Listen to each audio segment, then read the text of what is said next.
Hey everyone, welcome back to Paper Therapy with Amy. I have a bunch of square Christmas pictures to scrapbook today of my family and our gift opening night.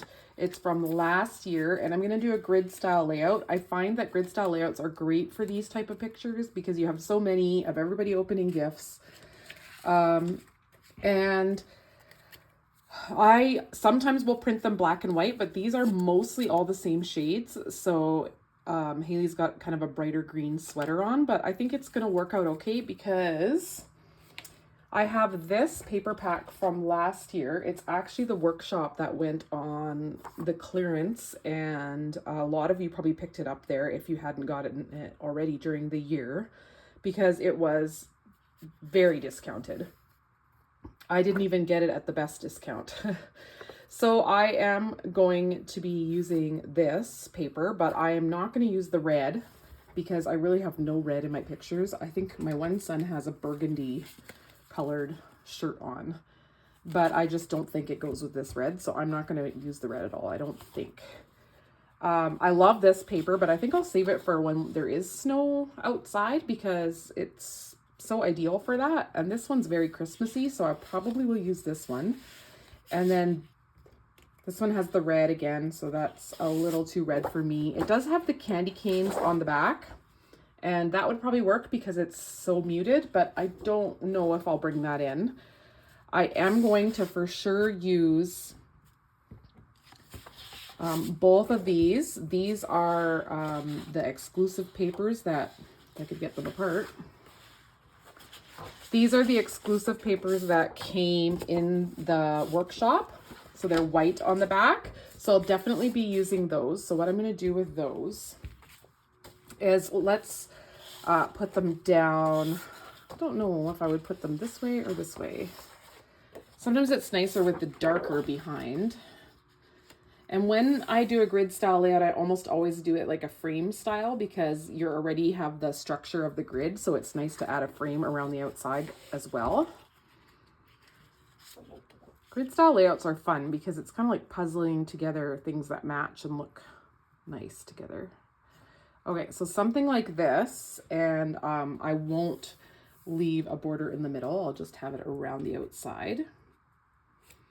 And then let's lay these pictures on there. I'm thinking I'll probably want white as well for behind the pictures, but I'm not sure. So let's just put them on here for a second, see how they look. So the way I decide how to put them down is I try to like spread the colors out, but also this one my son's looking in, and this is actually the only picture that has the Christmas tree. We had a Charlie Brown tree that year. And I have a whole layout about the tree already. So I would like this one here. He's facing in, and it's kind of like good for the, I don't know, the title page or the where you start looking, because I always look across like this. So we'll just put them down. This one my son's facing into, so it might be good to have that one there as well. And then it's nice to have everybody on the first page. So let's do this one as well. And then my husband and me. So then we're all on page 1. And then on page 2 over here, it's my son in his underwear that we're in his stocking. Crazy guy. This one and this one. And then the opposing spots I will decorate up or have a piece of patterned paper in there. And I will get those patterned papers. I think I'll gut this green in the background out here, and then that way I can use those patterned papers here and there. And then I think this one's very festive, even though it's not red and green. So I think I'll use this one in those spots. And then there's some pine trees and stuff on the sticker sheet. So I'll probably use that. Maybe I'll cut out some things. But I think this is going to come together really quickly. So what I'm going to start with is I'm going to gut out these papers because I do believe I'm going to have white in behind, so I can gut both of these. And one thing you have to remember when you gut out your papers is make sure to cut this one down before you gut it, because if you gut it too close to the edge and then you go to cut it down, you don't have enough left. So I'm going to trim it down so that it will fit inside here, and then I'm going to gut out the whole center because that's not going to show anyway. And I'm going to get out the center of this one over here as well. So I got this far, and I kind of forgot that when this is a rectangle and when you do the squares, I'm gonna end up with the extra pieces on the sides, but I have a fix for that. So I'm not gonna worry about that right now. And I've cut myself all kinds of squares to decorate the opposing spots. I don't usually make a complete like grid checkerboard, but I think I might do it this time. And I'm just gonna start placing these in. And I'm gonna glue it all down at the same time, because if I glue these down now, and then I haven't left the right amount of space, I'm going to be frustrated. So I'm just going to glue them all down later. And I'm just going to start putting these down. And I've cut them. So get your pencil handy. This is obviously 12 by 12, 11 by 11 and a half, 11 by 11 and a half. That's the blue one. Both of these. So 12 by 12, 11 by 11 and a half. And then I do have to measure this guy because I'm not sure what I cut that to. 9.5 by 10 3/4. 9.5 by 10 3/4. And that gives you this grid. And then the pictures are all 3 by 3. And so the biggest squares are 3 by 3. Then I have some at 2 3/4 by 2 3/4. And then I have some at 2.5 by 2.5. I'm going to sort of try to make visual triangles, but if it doesn't work out, then that's okay too. But it does look nice if you kind of try to keep the different colors in kind of a triangle format, but it doesn't always work. And it doesn't matter too much because this is the first layer and I'm going to add more squares layered on top. So as I said, the squares are 3 by 3, 2 3/4 by 2 3/4, and 2.5 by 2.5. I didn't make 3 for each spot. I just made 2 for each spot for the most part, and then a few extras. I wanted one more design, so I've got these gold plaid papers. They were from Valentine's last year, I think, or the year before.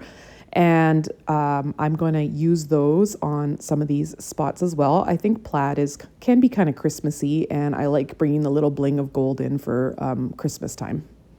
Those are also the fix that I made for the outside. I cut 2 rectangles that fit that spot exactly with a little border around them so that I would have the right dimensions in the middle.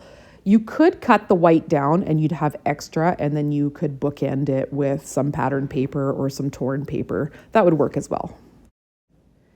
And of course, the other way to do it is to make sure that you have squares instead of making it into a rectangle.